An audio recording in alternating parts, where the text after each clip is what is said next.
Crônicas do Amanhecer. Por Feijão, Centro Espírita Allan Kardec, Balneário Gaivota, 2 de maio de 2017. Pesquisadoras encontram segunda cópia de Declaração de Independência dos EUA.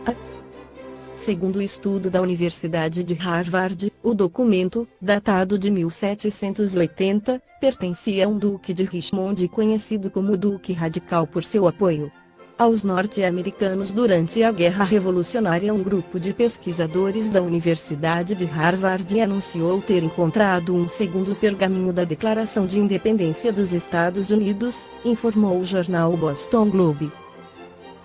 Segundo a publicação, o documento foi descoberto pelas pesquisadoras Emily Sneff e Danielle Ellen em um escritório de registros em Chichester, no sul da Inglaterra. Até o momento, existia apenas uma cópia do documento histórico, que é mantida pelo Arquivo Nacional em Washington, capital dos Estados Unidos. O achado. Emily Sneff encontrou sua primeira pista do manuscrito em agosto de 2015, ao compilar registros para uma base de dados da universidade. Eu só estava procurando cópias da Declaração de Independência em arquivos britânicos, disse Sneff em entrevista ao jornal The Guardian. No entanto, a listagem do West Sussex Record Office, no sul da Inglaterra, pareceu estranha a Emily, já que mencionava um pergaminho material que sugeria que o documento foi feito para uma ocasião especial e não que era simplesmente uma cópia. A descrição era um pouco vaga, mas quando vimos uma imagem e conversamos com um dos funcionários do local, começamos a ficar animadas. Antes que Emily perguntasse, os oficiais britânicos disseram que nunca haviam examinado de perto o manuscrito. Eles o receberam em 1956 de um homem local, que trabalhava em um escritório de advocacia que representava os duques de Richmond. Quanto mais pesquisávamos, mais descobríamos coisas que o tornavam um documento claramente único e misterioso, afirmou Emily. De acordo com as pesquisadoras, o documento, datado de 1780, pertencia, originalmente, a um duque de Richmond conhecido como Duque Radical por seu apoio aos norte-americanos durante a Guerra Revolucionária. As estudiosas acreditam que o novo pergaminho foi produzido em Nova York ou Filadélfia.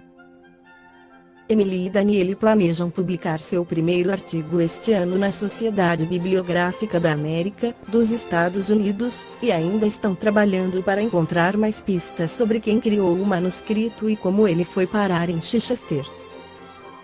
Esclarece o Espírito em Emmanuel. O livro A Caminho da Luz, pela psicografia de Francisco Cândido Xavier, que com as fogueiras que queimaram vivos Joãos, em 1415, Jerônimo de Praga, em 1416, e Joana d'Arc, em 1431, e com a queda de Constantinopla, em 1453.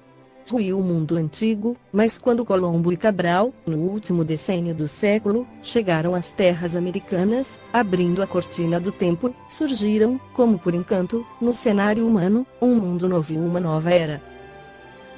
É então, escreve Emmanuel, que inúmeros mensageiros de Jesus, sob a sua orientação, iniciam largo trabalho de associação dos espíritos, de acordo com as tendências e afinidades, a fim de formarem as nações do futuro, com a sua personalidade coletiva.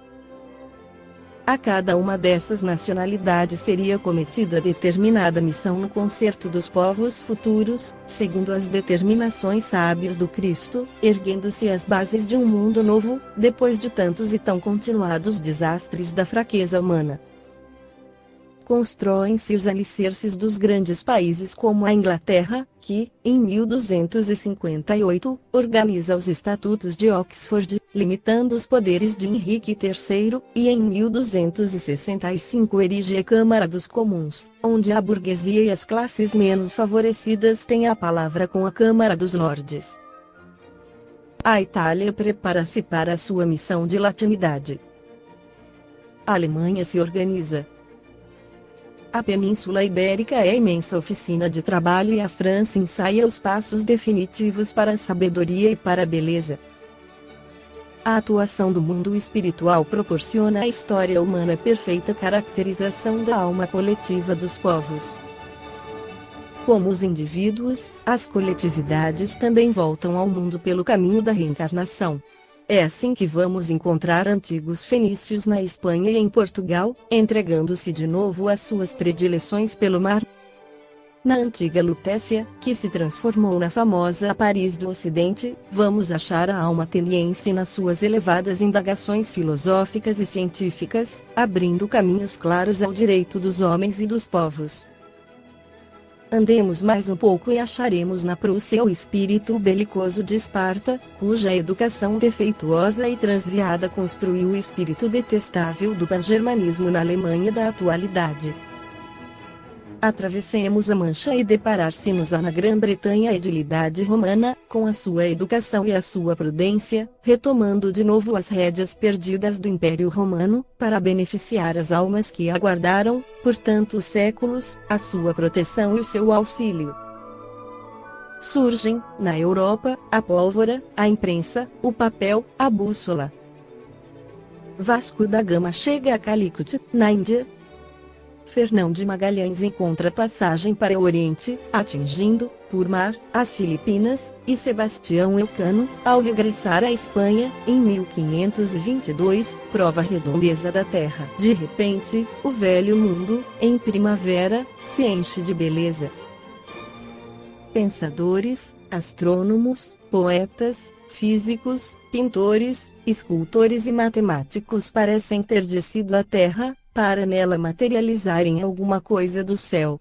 É o momento radioso de Da Vinci e Miguel Ângelo, de Rafael, de Velázquez, de Murilo, de Rubens e Van Dyck, de Bramante e de Rembrandt, de Ariosto, de Tasso, de Rabelais e de Montaigne, de Cervantes e Camões, de Morus e de Erasmo, de Kepler, Galileu e Shakespeare, de Copérnico, Torricelli, Harvey e Leibniz, de Descartes e de Newton. É também a grande hora de Martinho Lutero, de Teresa de Ávila e João da Cruz, de Zwinglio, de Calvino e de Melanchthon, de Servet e João Knox, embora seja também, desgraçadamente, o tempo e a vez de Inácio de Loyola, de Felipe Lee, de Leão X, de Paulo III, de Catarina de Médicis e de Las Casas, o bispo escravocrata.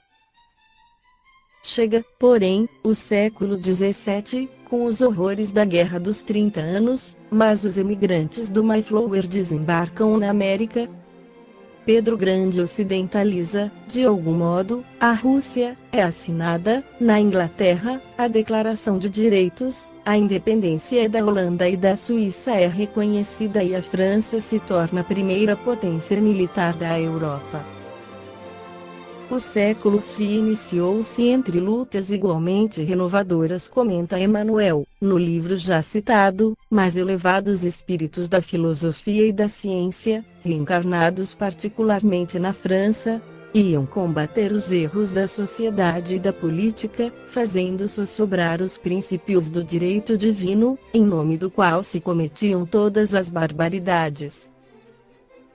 Vamos encontrar nessa pleiade de reformadores os vultos veneráveis de Voltaire, Montesquieu, Rousseau, D'Alembert, Diderot, Quesnay. Suas lições generosas repercutem na América do Norte, como em todo o mundo. Entre cintilações do sentimento e do gênio, foram eles os instrumentos ativos do mundo espiritual, para a regeneração das coletividades terrestres. Historiadores aqui, numa característica mania de sensacionalismo, não se pejam de vir a público asseverar que esses espíritos estudiosos e sábios se encontravam a soldo de Catarina II da Rússia, e dos príncipes da Prússia, contra a integridade da França, mas semelhantes afirmativas representam injúrias caluniosas que apenas afetam os que as proferem, porque foi dos sacrifícios desses corações generosos que se fez a fagulha divina do pensamento e da liberdade, substância de todas as conquistas sociais de que se orgulham os povos modernos. A independência dos Estados Unidos da América, proclamada no dia 4 de julho de 1776 e reconhecida pela Inglaterra no dia 3 de setembro de 1783, teve na França profunda repercussão. A Declaração de Filadélfia era candente e inspiradora. Consideramos como evidentes as seguintes verdades: que todos os homens foram criados iguais, que o Criador lhes conferiu certos direitos inalienáveis, dentre os quais contam-se a vida, a liberdade e a procura da felicidade, que, para assegurar esses direitos, os governos foram instituídos entre os homens, originando-se os seus justos poderes do consentimento dos governados. Enquanto esses acontecimentos se desdobravam no velho mundo, o novo mundo se emancipava e organizava. Desde os últimos anos do século XX, movimentos de libertação espocavam no continente, liderados por Joaquim José da Silva Xavier, no Brasil, Manuel Belgrano e Mariano Moreno, no Prata, Bernardo Higgins, nos Andes, Artigas, Lavalleja e Rivera, na Cisplatina, Hidalgo e Morelos, no México, Toussaint Louverture Jacques de Saline, no Haiti, Miranda, em Nova Granada. A independência política não tardou a coroar os sonhos de liberdade dos centro- e sul-americanos, muitos deles liderados pelos extraordinários campeões que foram Bolívar e San Martín. Em menos de 10 anos, de 1816 a 1825, emanciparam-se o Haiti em 1804, o Paraguai em 1813, a Argentina em 1816, o Chile em 1818, o Brasil, o México e Nova Granada 1822, Guatemala, San Salvador, Honduras, Costa Rica e Nicarágua 1823 e a Bolívia 1825. Os Estados Unidos da América do Norte dedicavam-se a um vasto programa de expansão territorial, tendo incorporado a Louisiana, o Texas, o Novo México, a Califórnia e o Alasca. Seu progresso era rápido e consistente, mas os problemas internos eram grandes, provocados pelas rivalidades econômicas entre os estados do norte, industrializados, e os estados do sul, essencialmente agrícolas, e pela questão da escravatura. A crise tornou-se tão aguda que, em 1861, a Declaração Separatista da Carolina do Sul desatou a Guerra de Secessão, que se prolongaria até que as batalhas de Gettysburg, em 1863, e Appomattox, em 1865, decidiriam a sorte das armas a favor dos federados. Por esse triunfo, que foi, acima de tudo, a vitória da fraternidade e da justiça, pagou com a própria vida o grande Abraham Lincoln, covardemente assassinado pelo fanático Booth. Esta foi a crônica do amanhecer de 2 de maio, por Feijão.